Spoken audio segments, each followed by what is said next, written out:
गांव सुंदरपुर में रहता था एक सीधा सादा लेकिन बहुत ही मजेदार किसान। नाम था भोला काका।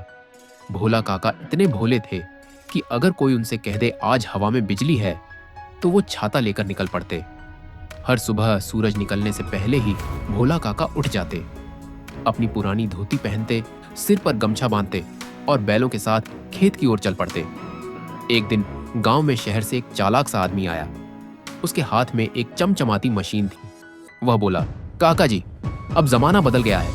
इस मशीन से बिना मेहनत किए खेती होगी, बस बटन दबाइए। भोला काका की आंखें चमक उठी। अरे वाह, अब तो मैं भी स्मार्ट किसान बन जाऊंगा। उन्होंने तुरंत मशीन खरीद ली। अगले दिन पूरा गांव देखने आ गया। भोला काका ने मशीन को खेत के बीच में रखा और बड़े गर्व से बटन दबा दिया। भर्र! पर मशीन धीरे चलने की बजाय अचानक तेज भागने लगी। अरे ओ राम राम, ये खेती करने आई है या दौड़ लगाने? भोला काका चिल्लाए। वो मशीन के पीछे दौड़ पड़े, कभी धोती संभालते, कभी चप्पल उठाते। गांव के बच्चे हंसते हंसते जमीन पर लौटपोट हो गए। मशीन सीधी जाकर भिड़ गई भैंस के तबेले में। धड़ाम!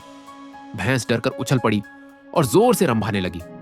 ऐसा लगा जैसे कह रही हो, ये खेत है या सर्कस? पूरा गांव ठाकों से गूंज उठा। भोला काका सिर खुजाते हुए बोले, लगता है मशीन भी शहर की है, गांव की मिट्टी सहन नहीं हुई। सब हंसते रहे। उस दिन के बाद भोला काका ने मशीन को कोने में रख दिया। अगली सुबह वो फिर अपने बैलों के साथ खेत पहुंचे। हल चलाया, मिट्टी पलटी और मेहनत से काम करने लगे। हवा में मिट्टी की खुशबू फैल गई। भोला काका मुस्कुराए और बोले, असली खुशी तो मेहनत में ही है।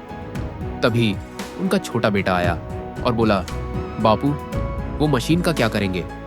भोला काका थोड़ी देर सोचे, फिर हंस पड़े। उससे बच्चों के लिए झूला बना देंगे। और सच में कुछ ही दिनों में मशीन से एक बड़ा सा झूला बन गया। अब रोज गांव के बच्चे उस पर खेलते, हंसते और खुश रहते। भोला काका दूर खड़े होकर सबको देखते और कहते, तकनीक अच्छी है